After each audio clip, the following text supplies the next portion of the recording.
Greetings everyone, welcome to our 5th Scientific Society talk for this term.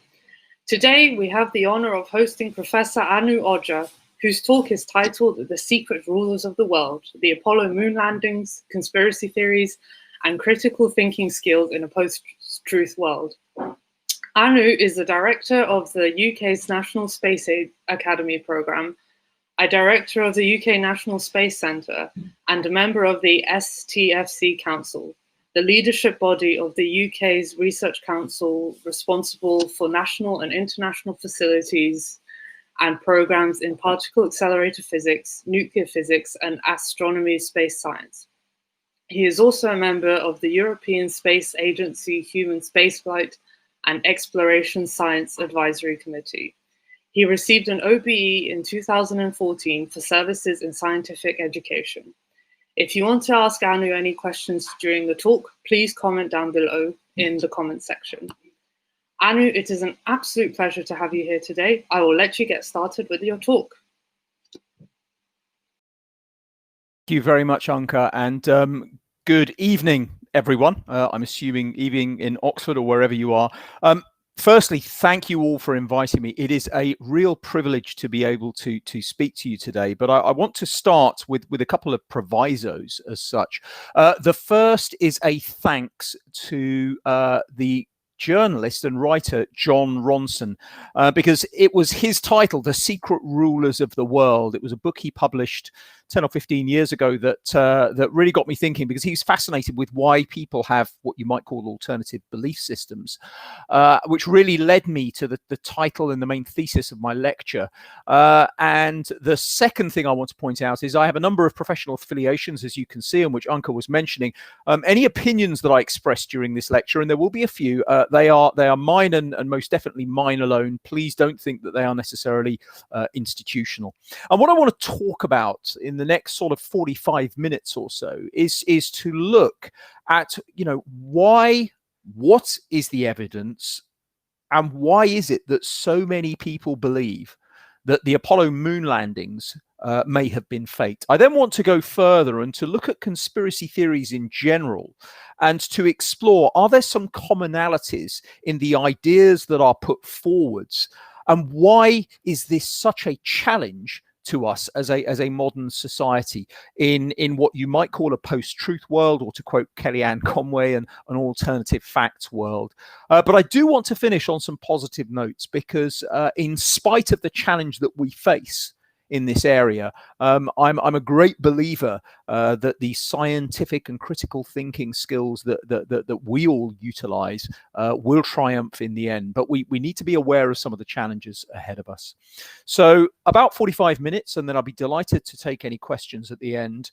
But if I'm going to talk about the Apollo moon landings, first of all, I just want to approach again the idea of space, because to many people's minds, as soon as you talk about space, the idea comes to mind that we are talking about something that is far, far away. We are talking about, thousands of miles or kilometers away, or light seconds, light minutes, light years even.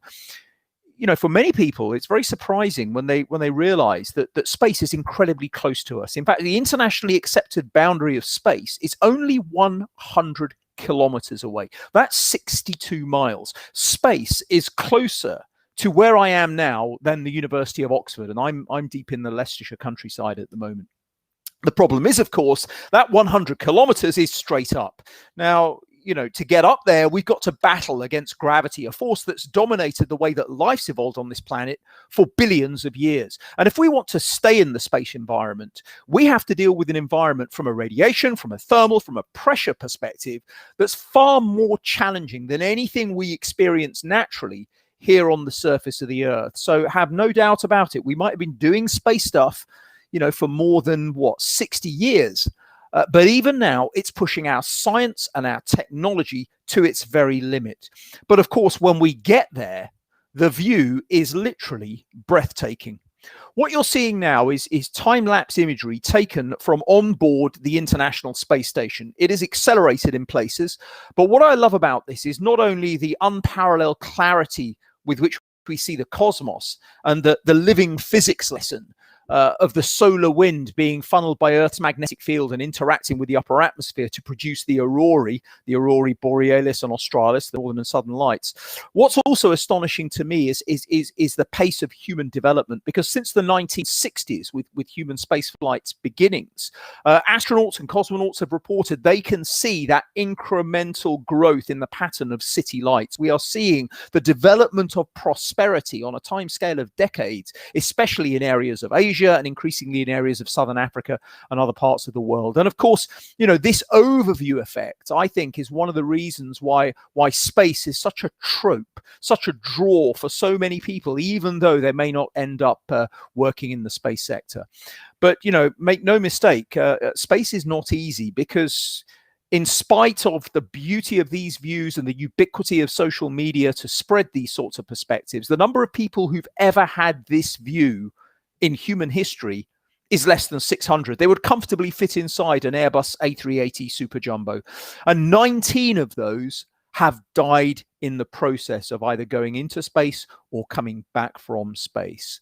And so space is not easy, but it still challenges us and it inspires us. What were the origins of the space race? Well, if we have to look at that, we need to think about geopolitics, because of course, after the carnage of World War II, what arose from those geopolitical ashes were two competing ideological systems: communism, capitalism, the Soviet Union and the United States. And certainly from the United States perspective, there was absolute paranoia about what the rise of communism would mean. And of course, this is what led to the challenge to showcase to the rest of the world your superiority in attaining that final frontier. These were the drivers geopolitically for the space race. And it's fair to say that in the space of 4 short years, between 1957 and 1961, the United States got a double body blow to its pride. On the left, you can see an image from the 4th of October 1957. This was the launch of the world's first satellite, Sputnik 1, by the Soviet Union. Now, from the United States perspective, it may have looked relatively primitive. It was about 84 kilograms, and it had cadmium batteries on board and a transmitter that pretty much just went beep, beep, beep. In fact, the tone did vary depending upon the internal pressure of the assembly. So you could say it was scientific instrumentation. But from the Americans' perspective, as primitive as it may have seemed, it was orbiting the Earth 16 times a day. It was passing over their territory every single day with triumphal impunity. And you can see the headlines there in the New York Times. So having lost round 1 of the space race, the second body blow to the pride came less than 4 years later. April the 12th, 1961, when Yuri Gagarin launched into space, almost just about completed 1 orbit of the Earth, and landed a worldwide celebrity. And you cannot overstate how much this was a shock to the United States psyche. And of course, it was this that led President Kennedy to set what is arguably one of the boldest national goals that the United States has ever seen: the challenge of getting a human being onto the surface of the moon and back again within a decade. Now, you read a lot of things about Kennedy, and this was thought to be impossible at the time, and we didn't have the materials, blah, blah, blah. Kennedy knew it was achievable, but he knew that it would take a concerted national effort that in the end harnessed nearly 500,000 of America's best engineers, scientists, lawyers, metallurgists, a whole range of professional backgrounds and work streams. And funding doesn't solve everything, but what's interesting is that at the peak of Project Apollo in 1964, 1965, NASA was taking nearly 4% of the US federal budget. Compare that nowadays with about 0.4, 0.5%. As I say, money doesn't solve all problems, but chucking money at problems can help accelerate the progress towards solutions. And I want to show you something here that I think is really important to remember. What you can see here on the top left is not a computer montage. This is imagery taken from a satellite that's currently orbiting the sun. It's at the Earth-Sun Lagrange point 1. It's called Deep Space Climate Observatory. It's a NASA satellite that's looking back at the Earth. And what I love about this image is we can see the far side of the moon, the side of the moon that we never see from the Earth, beautifully transiting across the eastern Pacific. You'll see on the top right corner, I've got some fundamental data about the Earth-Moon system. And in the bottom, I've got the sort of imagery that we're all familiar with. I've taken this particular one, of course, from Encyclopedia Britannica. Now, why I'm showing this to you is that, you know, we are here, and the majority of you are training as scientists or as scientists.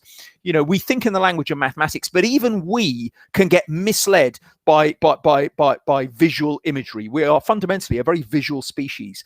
And when we look at a diagram like this, of course, the data is not telling us that this picture is real, but we still get misled. Because, of course, if I was to do a scale demonstration of what the language of mathematics is actually telling us, and the Earth was a football this big, you know, the moon would not be here or here. The moon would be a tennis ball about 30 feet away.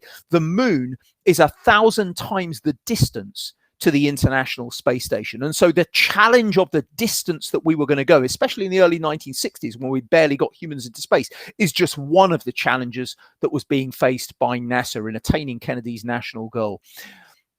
And of course, we all know the story. Between 1968 and 1972, 24 human beings went to the moon. 12 of them walked on its surface. And, you know, to date, these are amongst the most audacious voyages of discovery that the human race has ever undergone. Arguably, one of the greatest triumphs in the history of humankind. Or was it?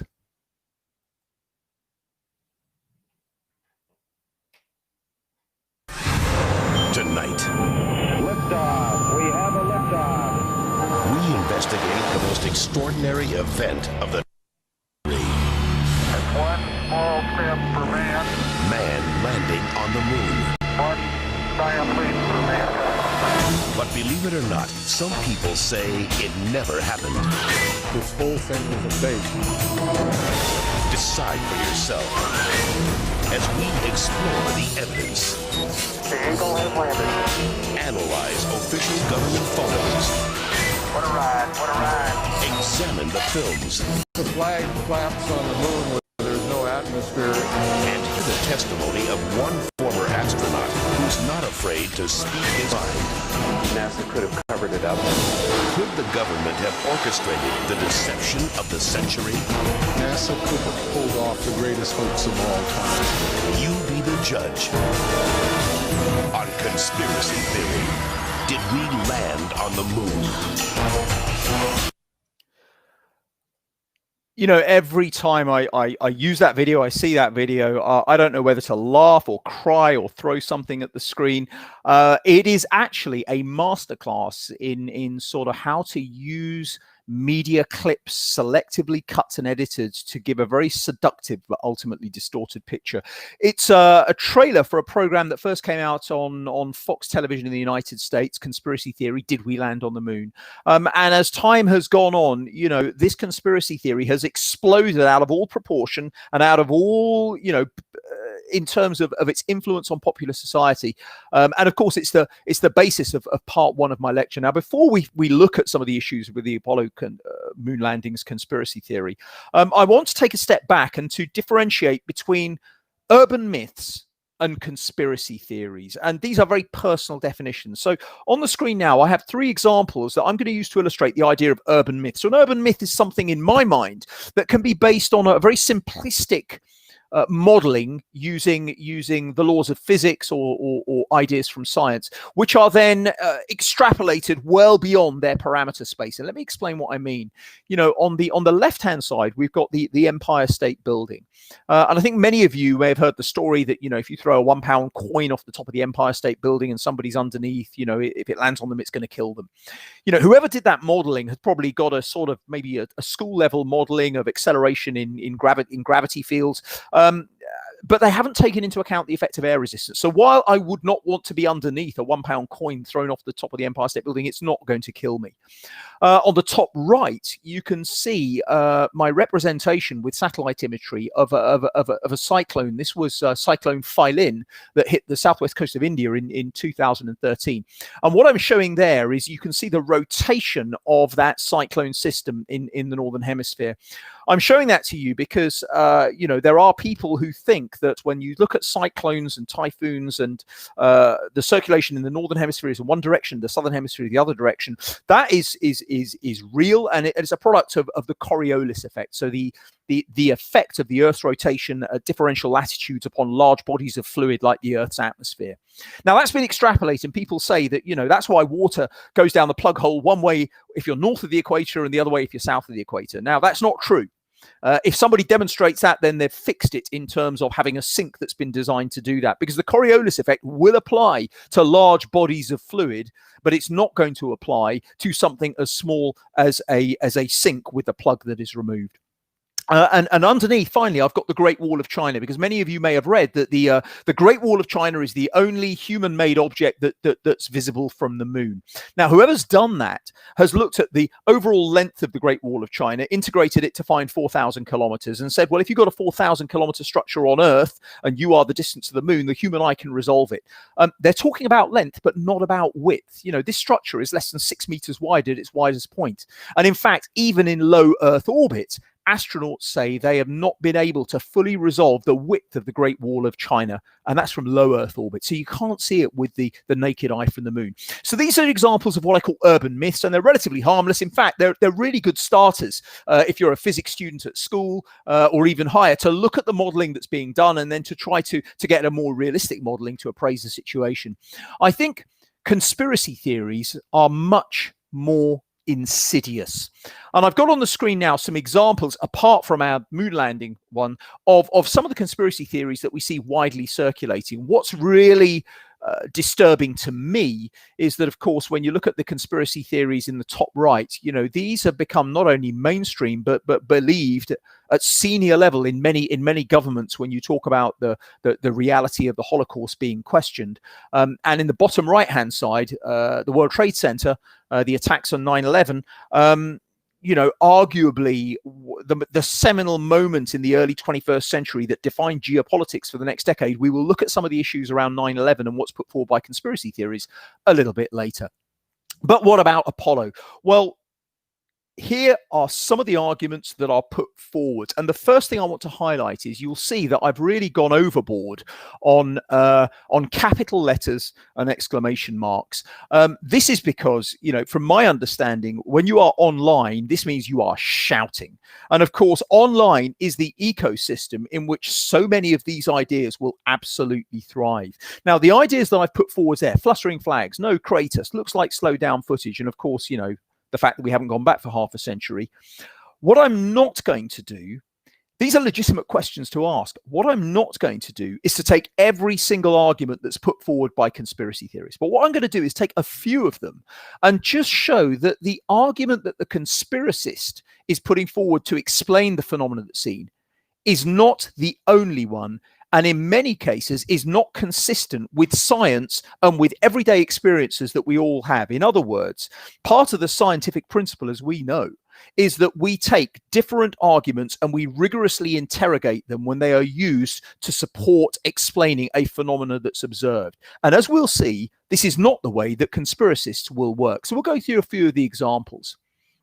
In my first image here, this is, as far as the conspiracists are concerned, a smoking gun of evidence that we never went to the moon. Because if we look on the surface of the moon here, we can see a shadow of the astronaut and we can see a shadow of an instrument that's been put into the surface. Now, what the conspiracist will say is that, if the only light source was the sun, 93 million miles, so 140 odd million kilometers away, surely those shadows should have been parallel, but here they are not. They are converging to a point. Therefore, the image is a fake, and it was shot in a studio with a light source much closer. Now, that's one explanation. But of course, what the conspiracist doesn't tell you is that anytime you are trying to reduce a three-dimensional scene onto a two-dimensional representation, you get issues of perspective. And so when you see these shadows seemingly converging to a point, you have an effect of perspective.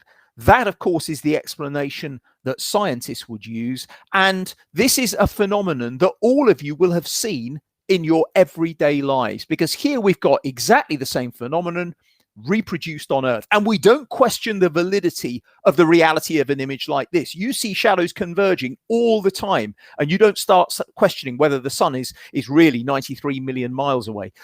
Of course, when it comes down to perspective, there's another issue, which is non-level terrain, because of course, as soon as you've got a terrain that is slightly undulating, you start to get shadows going in all sorts of directions, as we see here. So what I'm not saying is that the conspiracist is wrong, end of story. I'm saying the conspiracist is giving you a very limited explanation, that perhaps there is an alternative explanation, which is much more consistent with scientific principles and much more consistent with observations that we've all made, whether we register them or not.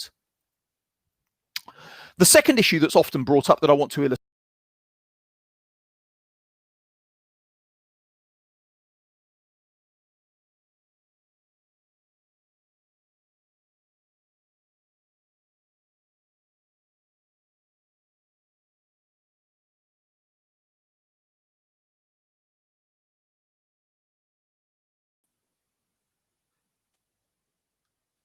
Okay, I'm assuming that we're back connected. The joys of technology. The second issue that I'd like to talk about is one that's often brought up, and it's about the Earth's Van Allen radiation belts. This was arguably the first scientific discovery of the space age. It was the first US discovery, the satellite Explorer 1 in January 1958, that made this discovery. That when we look at the Earth's magnetic field, there are regions in the Earth's magnetic field where high energy charged particles from the sun, primarily protons and electrons, are trapped and oscillate. And we see the inner and the outer Van Allen radiation belts here. Now, these are very, very hostile regions. The conspiracist will say that surely, looking at the Apollo command module and its limited shielding, that there is no way that could have protected astronauts traversing through the Van Allen radiation belts on their journey to the moon. And this diagram is pretty much to scale. Now, what they say is correct. You know, if you are going to hang around in the Earth's Van Allen radiation belts, you are going to get a pretty lethal dose of radiation very, very quickly, especially in a setup like the Apollo command module. But my answer to why this didn't happen can be best illustrated by something that perhaps you will have known people who've done, which is the idea of firewalking. You know, if you hang around in the Earth's Van Allen radiation belts, you're going to get a lethal dose. But of course, the Van Allen radiation belts were traversed at a time when there was pretty much maximal velocity leaving the Earth. Transit time through those belts was very, very short. Just as if you are walking across a fire pit, your feet do not burn because your transit time is short. What you do not do if you are firewalking is stop to have a chat when you are standing in the middle. That's when the thermal conduction of your feet will allow your feet to get burnt. And in a similar way, the rapid transit time through the Van Allen radiation belts meant that the conspiracist is right at one level, but is not giving you the full picture. And when you think about the full mission parameters and basics of science, you can see that the Van Allen belt is not an issue. Another image that's often used is this. This is actually one of my favorite images of Jim Irwin from the Apollo 15 mission saluting the flag in 1971. And to a conspiracist, again, we've got a smoking gun of evidence because, you know, we're looking here. We're in the hyper clear lunar environment with no atmosphere. The sky is blacker than any black that we've experienced on Earth. And of course, this should be full of stars, but it's not, because the image was faked in a film studio. Now, that's one explanation. But of course, the reason scientifically is that the exposure time of the picture was so short. Imagine, this is a completely alien environment. We have a sky that is black. We've got a surface that is incredibly bright. And if you want to take a traditional photographic image, you want to make sure the exposure time is short enough so that you can see your features. If you actually wanted to see the stars against this very, very bright surface background, your exposure time would be so long that you would just get a complete white mess before you got any stars that were visible. In other words, it's a product of photographic exposure time. And what the conspiracist doesn't tell you is, of course, any time when you are in low Earth orbit on the day side of the Earth, you see the same effect at work. So here we've got images on two images of the International Space Station and an image of repairing the Hubble Space Telescope. And once again, on the daylight side of an Earth orbit, photographs will never show stars. Okay, the exposure time is too short because of the brightness of the Earth's surface. Of course, you then go one step further, and there are some conspiracists who will accept you, but there are others who will say, no, no, no, all of these pictures are faked. And all I can say to that is, how far down the rabbit's holes do you have to go? We must guard against this. One of the fundamental principles of science is that if our theories are challenged, and if they're challenged successfully, we accept the evidence that's put forward and we modify our theories. We don't just obstinately hang on because, we have a sense of pride that is involved as well. What I've got here is another issue. This is Buzz Aldrin on Apollo 11. It's a GIF that's been done, and you can see here he is saluting the American flag. And what I'm showing here is we've got a US flag on the surface of the moon, and it seems to be flapping in the wind. And the conspiracy theorists will show you this image and say, well, how can that be possible? Now, I've deliberately chosen these images because here you've got Buzz saluting the flag, and you can see the flag is completely still. Remember, the United States flag is such a potent symbol of the nation. It was an absolute priority to have this displayed on the mission. And of course, when you look at how this was going to be stowed away in the lunar module, the only way to do it is to fold it up. And the only way to make it actually show as it was deployed on the surface of the moon was to have a telescopic pole that you can see extended up the top. And that's why when the flag was extended, it just hauntingly maintains this frozen position. Now, you can see it here with Buzz saluting the flag. What the conspiracist doesn't show you are, to me, some of the most haunting images from Project Apollo, especially on the later missions. So with a much better resolving video camera system, you see images of the astronauts moving around and the flag stays completely frozen. It's completely different to any experience we see on Earth. What's interesting as well, the only time the flag does move is an astronaut inadvertently displaces it, and then what you see is it oscillating as a pendulum would in a 1/6 gravitational field. That's the really haunting imagery. But again, the conspiracy theorist does not showcase the alternative explanations. And of course, in science, what we will do is to say there's this explanation and this explanation. The conspiracy theorist is deliberately trying to funnel you down into one rabbit hole way of thinking. One issue that I think is worth thinking about is this whole idea of computer design, computer speeds, computer capability, especially when we're at a time when these are ubiquitous. And in many people's minds, having this sort of computational power is absolutely essential if you're going to do any type of navigation in space or even on Earth when you look at sat-nav. What I'm showing here are the computer architectures that were on board the Apollo command module, and they're absolutely archaic. 36K of memory, operating at a speed of barely 2 million cycles per second. You do not need massive amounts of onboard computational ability to navigate to the moon or even to fly an aircraft. And my best example to show is with this. This is an aircraft called the XB-70 Valkyrie, and to me this looks futuristic today. This was a Mach 3 supersonic bomber prototype. Two of them were built. It was built and flown in the early 1960s. It actually had wings that would come downwards, so it could ride on its own shockwave when it was traveling supersonically.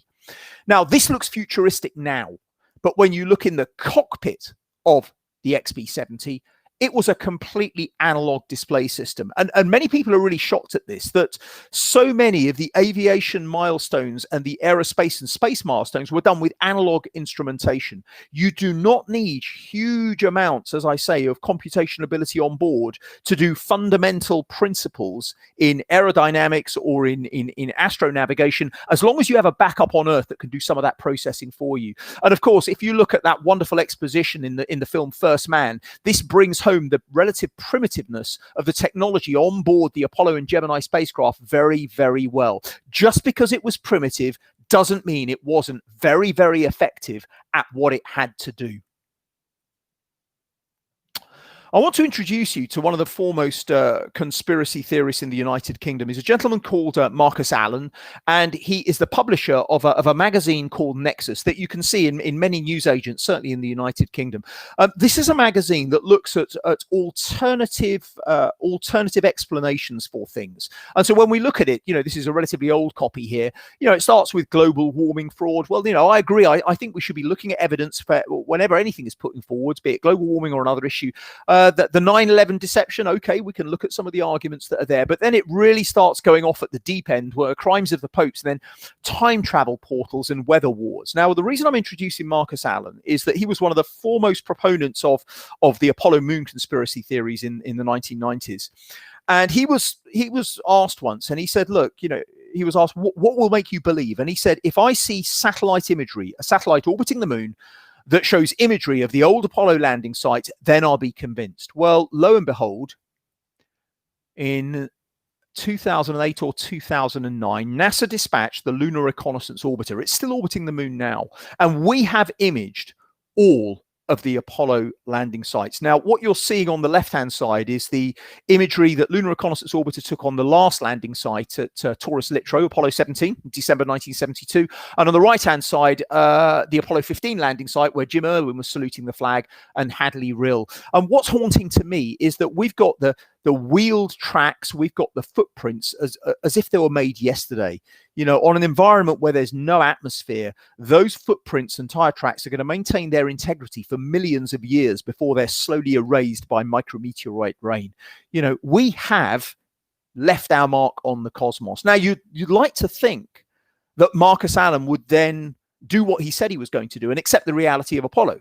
But does he?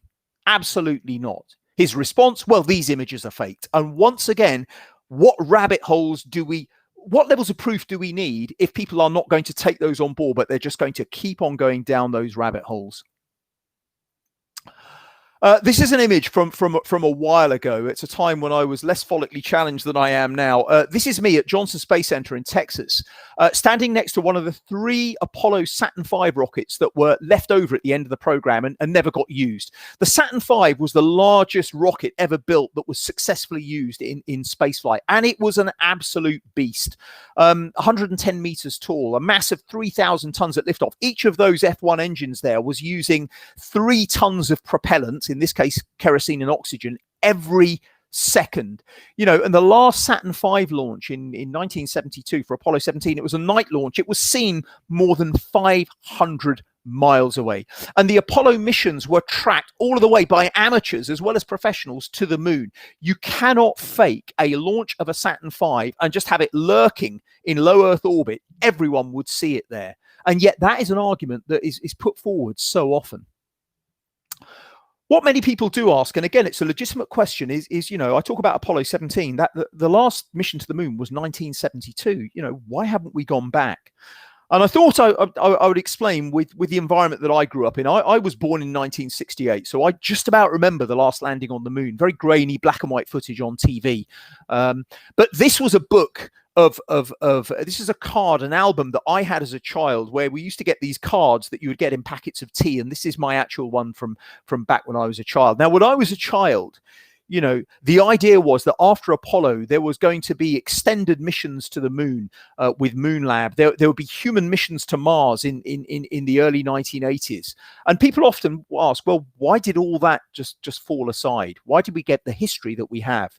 Well, at the time of Project Apollo, once the race to the moon was won, the extended missions in the last phase of Project Apollo, 15, 16, 17, produced an enormous science yield. But it was a time when the Vietnam War was on, the political battle had been won, and of course, the question about all the money that had been spent was being asked. NASA changed its priorities, as did the Soviet Union.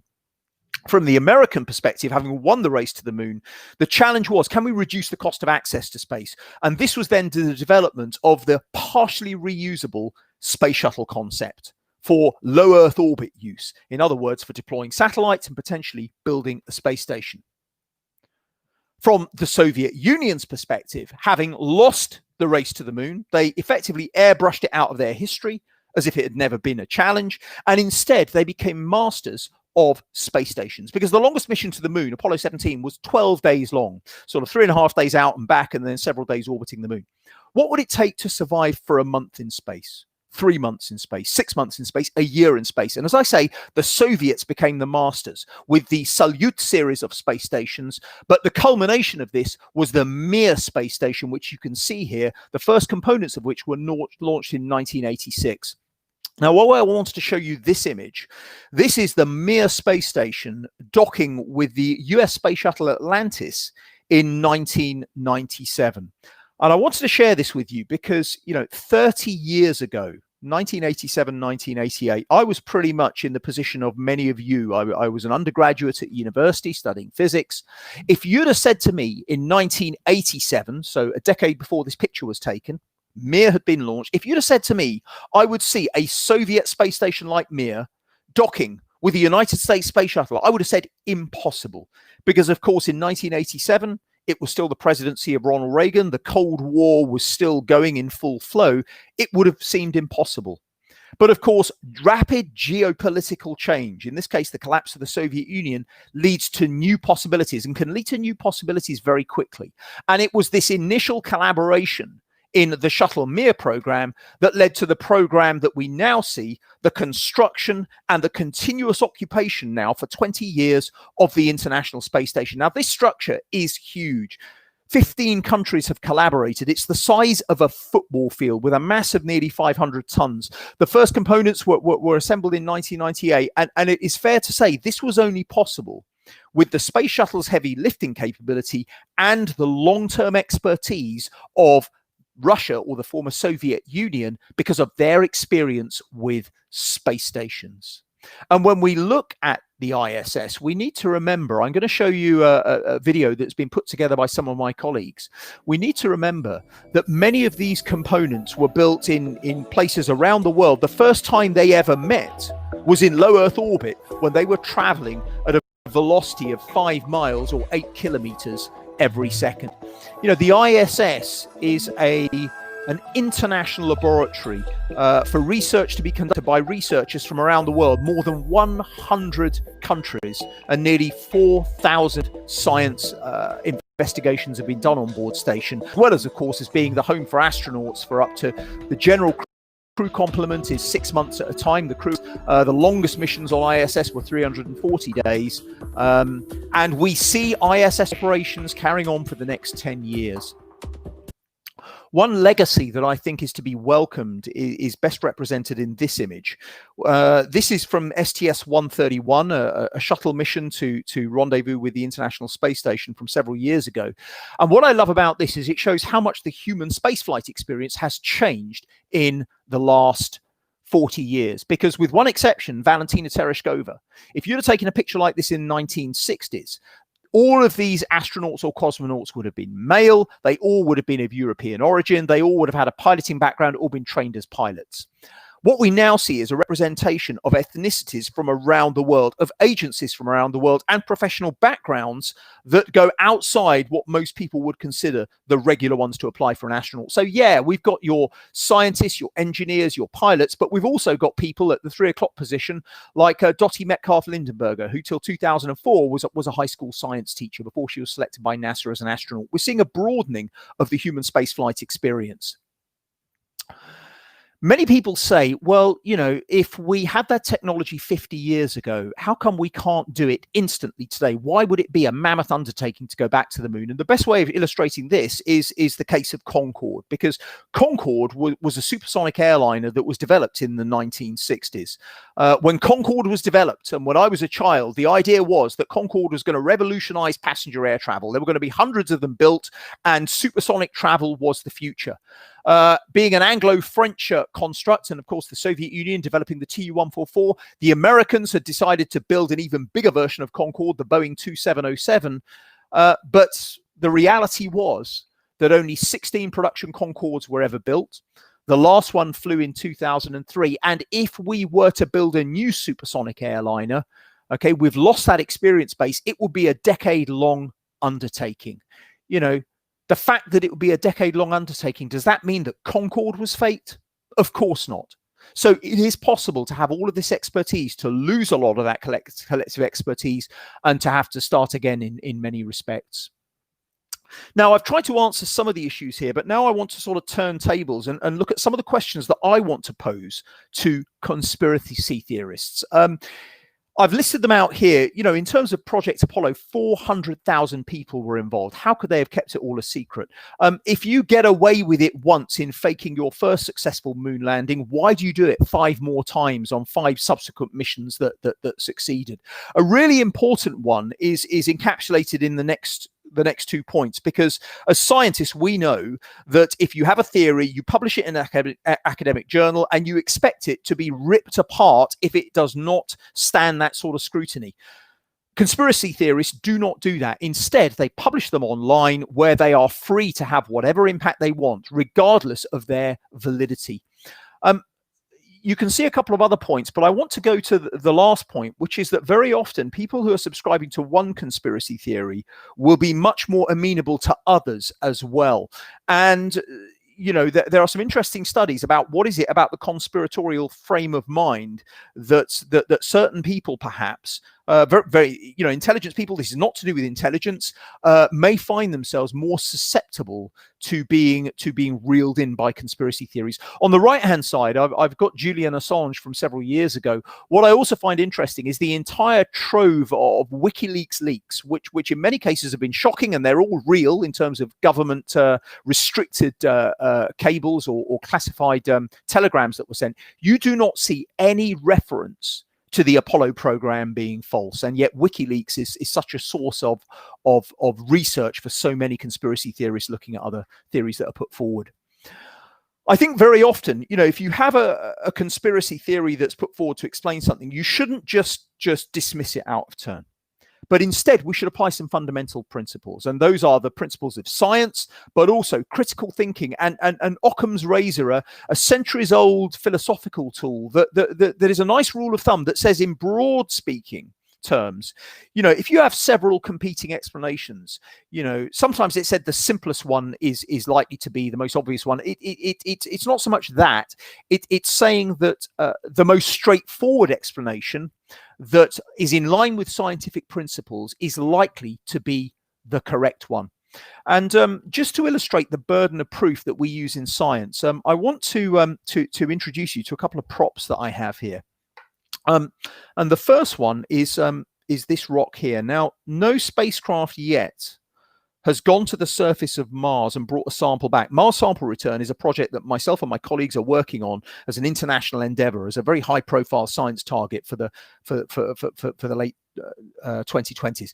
But I actually have here a sample of the planet Mars in my hand.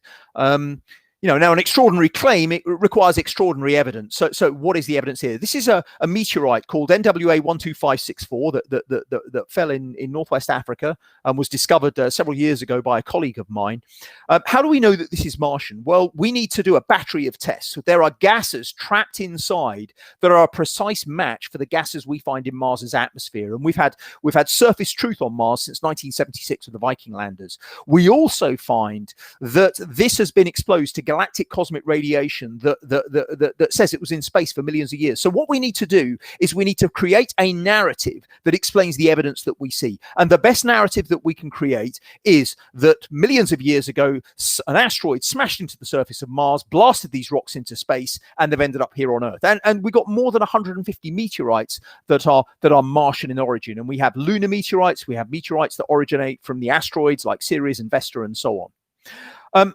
That's NWA 12564. But to go back to my slide of Nacla in just a second, these are some fragments of another Martian meteorite that is far more, I won't say controversial, but interesting. And you can just about see them here. Now, what I'd like you to do, if we can go back to my slide, please. The Nacla meteorite is one of these 150 meteorites that are confirmed as being Martian in origin. I've got a few granules here. What's interesting about Nacla is that when electron microscopy was done, and we've got images here that are magnifying up 150,000 times, we see features that some astrobiologists, and I'm being very careful with what I say, world-leading authorities, some astrobiologists are saying are evidence of biological processes in the early geological history of Mars. Now, I say some astrobiologists who I very much respect. So am I holding evidence of ancient Martian life in my hands? Now, I want that so much to be the case. I really, really want these features to be evidence of ancient Martian microbial life.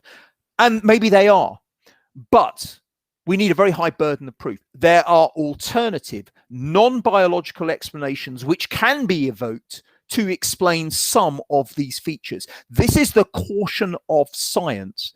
But as a scientist, of course, we need to put forward these multiple arguments and talk about the weight of evidence that support each case. That is not the way that so many conspiracists will present their evidence.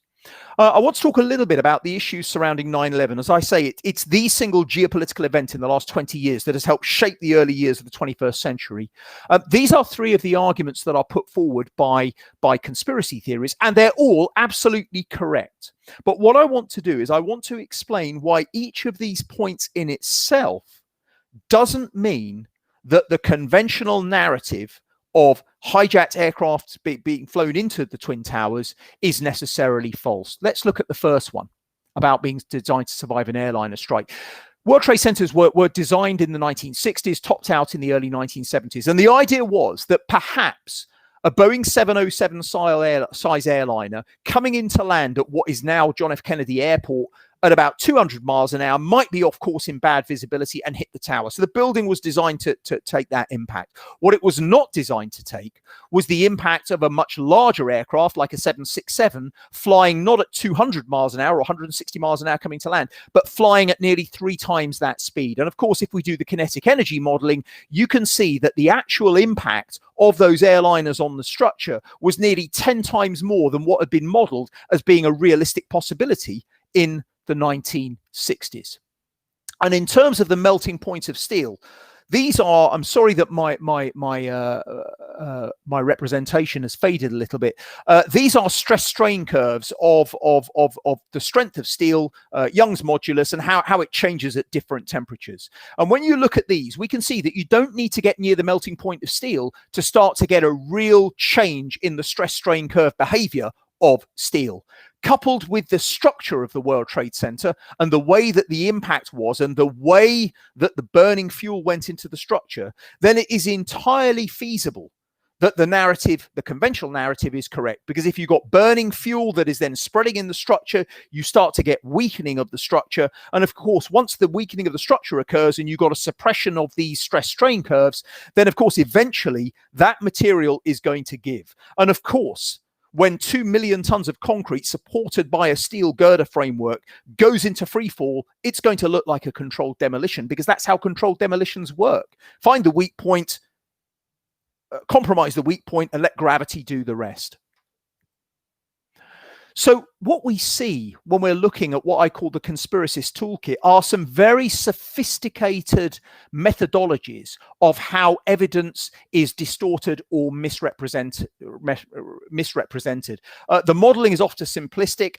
We see often doublethink and duckspeak, to quote George Orwell from 1984. There's a lot of rhetorical approaches that are used, and critically, no peer review when they are put online. Seed an idea online, and of course, it will flourish.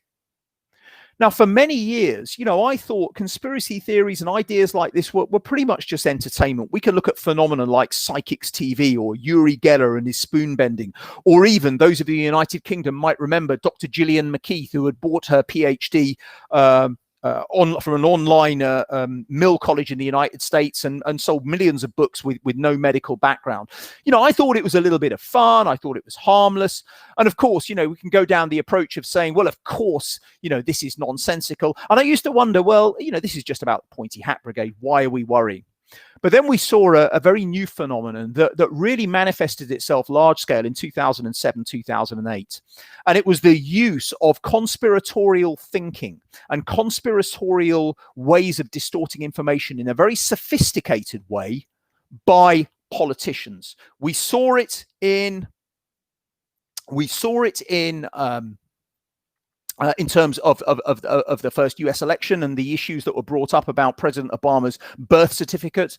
We saw it much more several years later, manifesting itself within the sort of arguments about Brexit. And of course, we now know all of the arguments that are raging about fake news, about, as Kellyanne Conway will say, alternative facts, about the way that these tools of distortion and misinformation spreading online are powerful and resonate with people, especially when people may feel marginalized, especially when people are feeling that they're not being listened to. And so I think the importance of this issue cannot be overstated.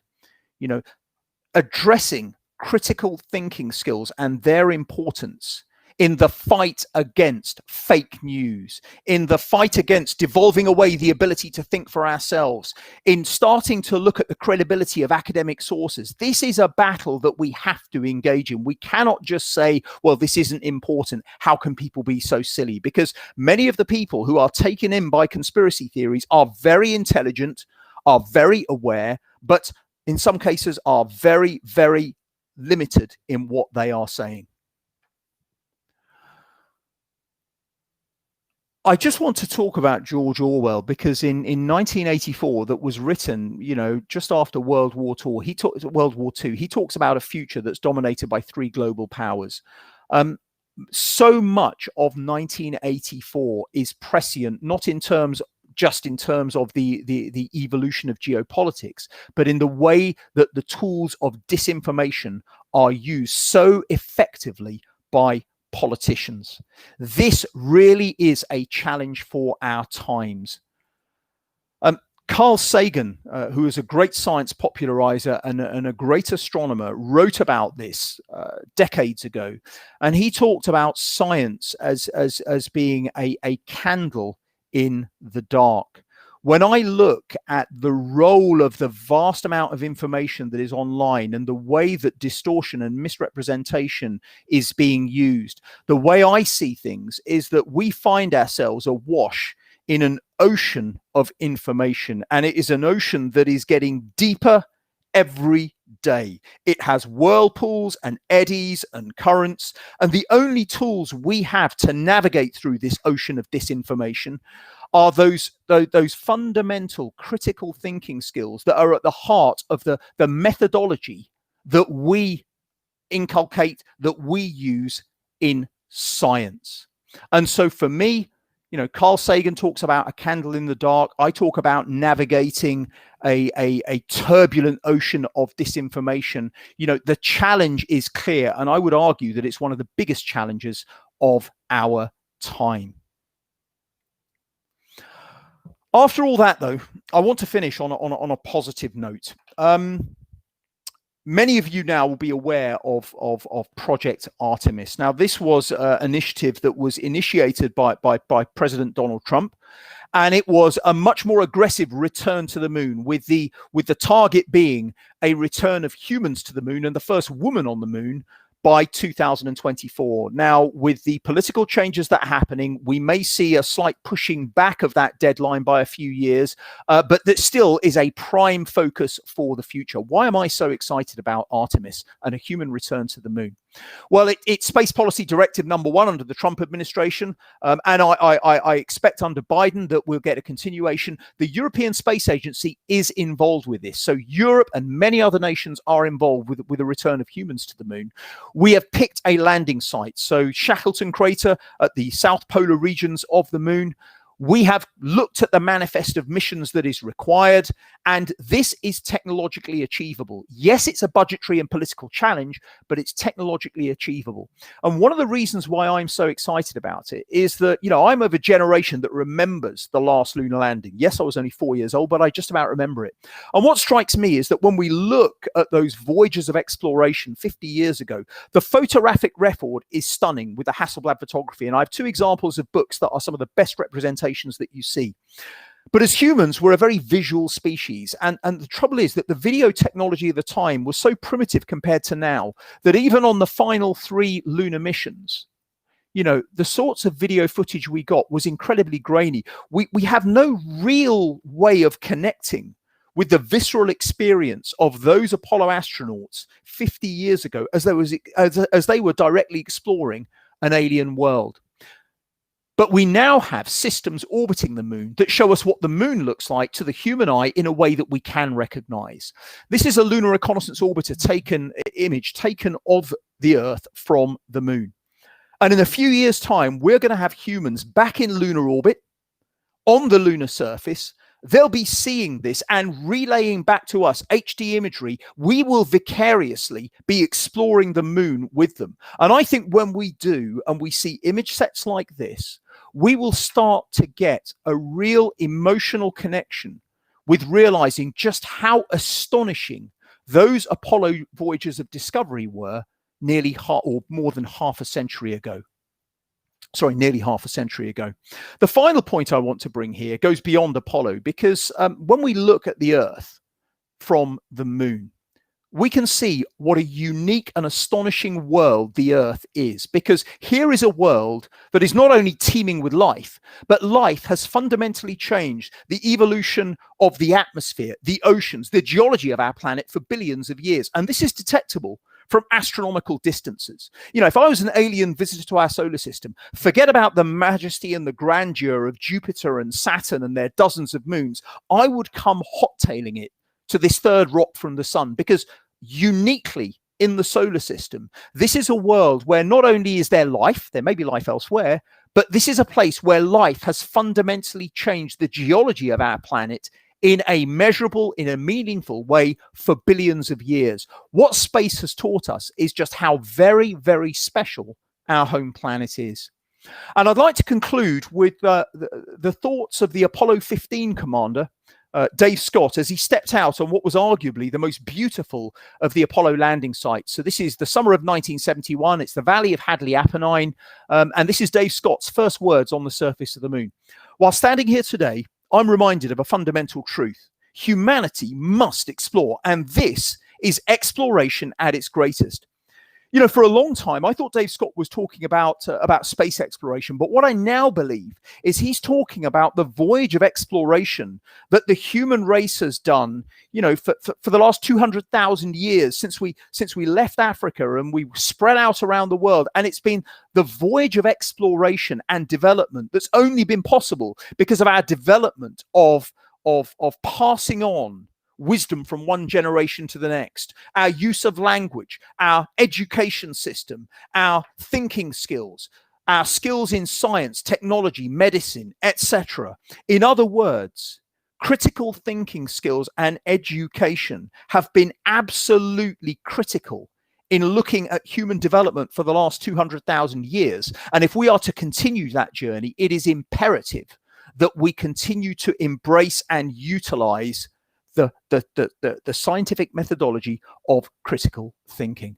So, ladies and gentlemen, thank you very much. It's been a real honor and privilege to be able to present to you, and I'd be delighted to take any questions that you may have. Thank you very much, everyone, and I'm going to hand back to Anka and also just mute my PowerPoint to make sure we don't get any feedback. So I'm going to stop sharing there. Anka, over to you. Great. Thanks, Anu, for such a brilliant talk. That was absolutely amazing. So we have several questions for you from various different streaming sites. So let's see the first one, please. Okay, so this is from Martin. The oldest light we have observed is 13.8 billion years old, but the diameter of the universe is 93 billion light years. Could you please explain how we figure that out? Yeah, no, this is a really good question, and I mean, I'm not a cosmologist, but what we are looking at is the differential rates of the expansion of the universe. And so when you see the figure of 93 billion light years, what's been done there is effectively a correction has been made in the calculations for that differential rate of expansion of the universe. Of course, we've got an accelerated expansion at the moment. So this is why I think as an astronomical community, we need to have greater clarity when we are putting forward explanations like that, because it's all very well for somebody who knows about differential rates of expansion to then say, well, 93 billion years, because everyone will say, yeah, of course, you're taking into account the correction factor there. But then when it is not explained properly, we get questions like this. So my answer is it's a correction for the differential rate of expansion of the universe. By the way, if there are any cosmologists who explain this much better, I'd be happy to do that. This is not my field of expertise, but I would say that but that is an area that illustrates that I think in science communication we need to do a much better job, because people will rightly see what they think of as an inconsistency there. Yeah, I was a really good question. I was just about to ask, do you think that in some ways scientists should also be clearer in their explanations with certain topics to like people who aren't necessarily experts, or to avoid some of this? Oh, absolutely. And do you know what? I'll go further, because I say this to my scientific colleagues very often. Scientists will say, well, we're spending public money for the good and this is our right. And of course, anything we do in public engagement, well, we're doing it for the greater good. And there can sometimes be a quite patronizing air there. The reason we need to do this is not only because the public is paying for us, but because we've now got a time when the public will rightly hold us up to scrutiny. If I look back at the Fukushima nuclear disaster that happened several years ago in Japan, I think that one of the factors, not the only factor, one of the factors for Germany doing a complete U-turn in its policy on nuclear power was because they had not done a good enough job of explaining their nuclear program in a way that the public would understand and recognize and work with. That's just one example. So I think that public communication, science communication is no longer a nice to have. It is a fundamental strategic driver. And to be honest, scientists and research councils need to be having far more prioritization in this area, because people will rightly be wanting to interrogate what they're being told. And the distrust of science is really, really worrying. But I do sometimes wonder, in some ways, is this because we as a community have not done enough to engage with the public in a two-way discourse? Yeah, for sure. I feel like there is certainly it can be quite easily to get trapped in your sort of isolated bubble of research. Like even within your own research field, that you just end up focusing on your particular area. Absolutely. Just one thing I just want to point out before I take the next question, because what I'm saying is that when people are coming up with concerns about theories that are being proposed, the worst thing you can do is just say that's nonsense. Yeah. There are examples of concepts that were considered conspiracy theories that have been proved right. One of them, the Tuskegee syphilis scandal, which if you read about it, when the idea was put forward, first of all, that, African Americans had been deliberately infected with syphilis and effectively just left to their own devices, people would have said that's a conspiracy theory. That was absolutely true. So when you have these ideas being put forward, you must look at them objectively and you mustn't just dismiss them out of hand. And I would say that part of what science has sometimes done is had a very arrogant position in terms of the way it is engaging with society. And we need to completely get rid of that. Absolutely. I couldn't agree more. So thank you for such a good answer. So let's see the next question, please. Just a sec. Okay. So this is from Stephen Cowie. Given the values that conspiracy theorists hold, how would you engage with them to open their minds to, disengage their cognitive dissonance? Do you know, I think what you don't want to do is just go in machine guns blazing, because we're all, even as scientists, egos come into play with science. We all, if we are criticized, it's a human reaction to retreat. So what you have to do is to open dialogue and to ask, well, why do you believe this? And now I've done this many times in many different areas, and try to unpick why their thinking is the way it is. And then time needs to be taken. And we need to go through, and I have to be honest, very often when you're talking in this way, that you have a time to build up trust. Now, it could be said that I've been a bit bombastic in my lecture. I only had like 55 minutes.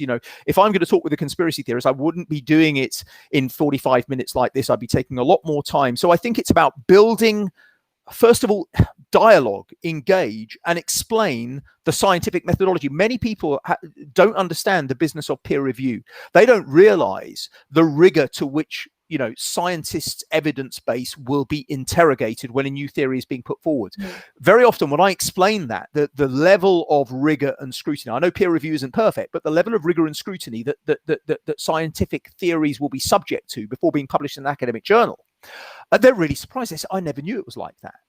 And then they start to understand why we have this huge body of evidence that will back up the foundations of ideas that are being published and put forward. And of course, pointing out that I think it was Bertrand Russell who said that, science cannot claim to be the 100% objective truth, because we're always working iteratively to improve the models we have.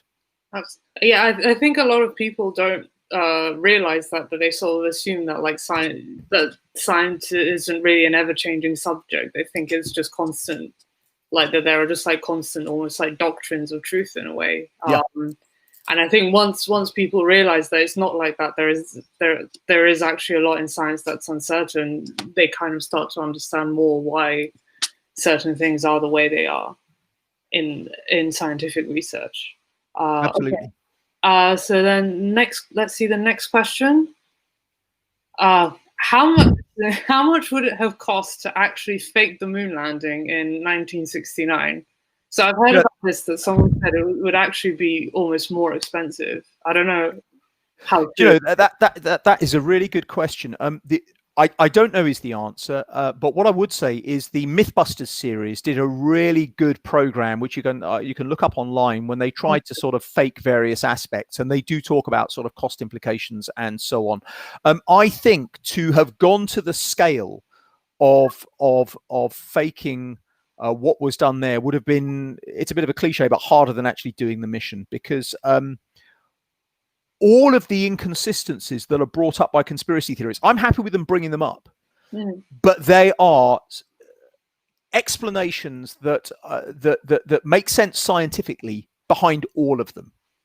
And so there is nothing that I see that gives me reason to question the narrative, not because I'm blindly looking at them, but because when I look at what's being put forward by the conspiracy theorists, I'm either saying, no, that's a misapplication of science within the parameter space that it should be applied, or that doesn't seem to be internally self-consistent. So have a look at Mythbusters, because they did a great program on what it would take to fake the moon landings. Okay, yeah. So I'm definitely going to check that out. That was really cool. Okay, I think we've got a few more questions, so we can have the next one. How can scientists tackle the spread of misinformation? We are only a few days since the phase 3 Pfizer results, and we're hoping to get other phase 3 vaccine results, but this is one of the biggest challenge in terms of anti-vaxxers at the moment. Again, I have no problem with people questioning about vaccines and efficacy, etc. That's good that they're questioning, but then they need to look at the body of evidence behind. In other words, if you're going to throw a hand grenade of a question in to question things, you need to sit and you need to listen to the answers. So how do scientists tackle the spread? I think it needs a multi-leveled communications campaign.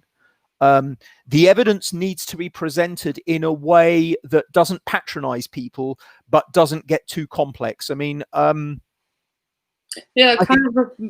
I didn't mean, but it kind of reminds me of when I think it was Chris Whitty, like a couple of weeks ago, was doing a sort of a talk about like the sort of the death rates and the spread of COVID across the country, and he just kept showing like loads of slides, and I was just I remember I was thinking, like, if you're not an expert in epidemiology or like disease spread, that's like, just, you cannot absorb that information. And as scientists, we need to remember that. Like, sometimes we'd say, as scientists, we're fine with that. Yeah, bring it on. But I know, as scientists, if you show us spreadsheets of economic performance, we'll switch off and we'll say, give us the summary. So, this is a human thing, that if you are outside your area of specialization, you want to have a summary that is accessible. Yeah. And so I think that there are ways in which as scientists, we need to take that on board. That we need to up our communication skills and work with the very best communicators who may not be scientists themselves. Yeah, absolutely. Do you think that there's also a role that the media can, like sort of the BBC and CNN and other sort of mainstream media networks can play to reduce this sort of thing? Because I know after like the news of the phase 3 vaccine came out, it was all over the media as if like, you know, COVID's going to be cured and that sort of thing. When in reality, it is like, it's good news, but it's obviously not. It's still going to be a while before like the vaccine can come out. Now, you know, it's interesting. I think the media has a role. I have to be honest. You know, I could see the scientists on the day, the epidemiologists, and the other medical scientists being very cautious, which they were right to do. But I have to say, at a human level, you know, when Sir John Bell, I think it was, who came out saying, well, you know, I'm going to be the first to say this. Yes, it means that you have to look at human hope. We are humans. And so I don't think you should just, there's nothing wrong with like, this is such a joyful moment. It's such a moment of optimism. There's nothing wrong with expressing that and then putting the caveats. I think sometimes as scientists, we put the caveats in first and we forget that there is a human response to this global pandemic, this global situation we find ourselves in. Absolutely. There's nothing wrong with giving the optimistic picture first and then the caveat. Sometimes as scientists, we tend to be in communication too caveat driven. Yeah, I agree. I think it's just striking that balance right. I think absolutely is the important thing. Okay, I think we've got time for one more question, if we can see that. Could you comment on the fact, I get this is kind of covered by what you were talking about. Could you comment on the fact that we managed to go to the moon in the 1960s, but we haven't done anything similar in the past few decades? Yeah, I mean, I'll summarize. I did address that because of like changing priorities. We changed our priorities. In the ISS, the assembly is a more impressive engineering challenge than Project Apollo. I'm not just saying that, you know, my involvement as a PI on an ISS experiment. I'm not just saying it for that. I started off as an ISS cynic when it was first mooted as an idea. The other thing is though, well, there's Concorde. The deepest spot in the Earth's oceans, Challenger Deep, the Marianas Trench. You know, 1960, the bathyscaphe Trieste went down, and the next descent into Challenger Deep, 11 kilometers down, didn't happen for another 50 years. So you attain something. We did some, you know, the science yield from Apollo, the geologists will tell you, was phenomenal. And it's not questioned by geologists all over the world. But then suddenly the priorities change. But what we did do is, instead of extended human bases on the moon, which is what I expected when I was younger, you know, we had this change of priorities with much more planetary exploration with robotic systems, with much more exploitation in low Earth orbit with the ISS and with other space stations. So you can talk about a lost future in which humans did build on the 1960s legacy, and we had permanent bases on the moon, you know, decades ago. But then we wouldn't have had the other achievements that we had in the interim. Yeah, you know, alternate futures are always interesting. Yeah, absolutely. I think it's just, I guess, is, you know, sort of actually seeing people on the moon. It has a bigger direct impact again on people who aren't necessarily, you know, specialists in a way. I guess they just see like, oh, like we're actually landing on like different planetary like systems or surfaces on the solar system. I guess that sort of, it's a simpler achievement to understand in a way. Okay, so I'm afraid that's all we've got time for today, unfortunately. Thank you everyone who tuned in and was watching. And Anu, it was an absolute pleasure to host you today. This was thank you very much. Amazing talk and incredibly relevant in today's climate. Join us all next week when we will be hosting Professor Emily Flashman to talk about plants and their response to stresses such as flooding. Take care, everyone, and stay safe. Bye-bye.